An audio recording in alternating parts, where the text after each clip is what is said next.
નમસ્કાર દર્શક મિત્રો, એડી ન્યૂઝમાં આપનું હાર્દિક સ્વાગત છે। હું છું આપની સાથે આરડી વાઘેલા। જોઈએ આજના મુખ્ય સમાચાર। હાસોટમાં અંતિમ યાત્રા માટે ડાઘુઓને વિકટ પરિસ્થિતિમાંથી પસાર થવું પડી રહ્યું છે।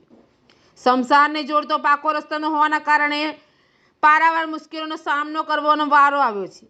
હાસોટમાં આવેલ આદિવાસી શમશાન સુધી પહોંચવા યોગ્ય રસ્તો ન હોવાથી સ્થાનિક લોકો ભારે પરેશાનીનો સામનો કરી રહ્યા છે।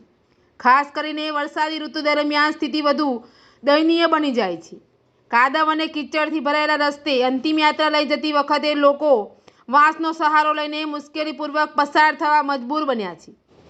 નજીકમાંથી પસાર થતી નહેરનું પાણી રસ્તા પર પાછું ફરી આવે છે, જેના કારણે શમશાન તરફ જતો રસ્તો પાણી અને કાદવથી ભરાઈ જાય છે।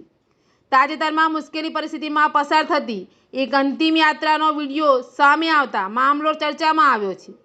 વિડીયોમાં લોકો કાદવ ભરેલા રસ્તે વાંસનો ટેકો લઈને મૃતદેહ લઈ જતા જોવા મળ્યા હતા, જેને પગલે સ્થાનિક વતનીઓમાં રોષ ફાટી નીકળ્યો છે। આ અંગે હાસોટના સરપંચ હિતેશ પટેલે જણાવ્યું હતું કે શમશાન અને તેને જોડતા સીસી રોડ માટે ₹5 લાખની મંજૂરી મળી ચૂકી છે, પરંતુ જમીન ખારવાળી હોવાથી કામગીરી શરૂ કરવામાં ટેકનિકલ મુશ્કેલીઓ આવી રહી છે। આદિવાસી સમાજના આગેવાનો સાથે બેઠક કરી શમશાનનું નિરાકરણ લાવવામાં આવશે। એડીની સાથે રિપોર્ટ જયેશ પ્રજાપતિ, અંકલેશ્વર।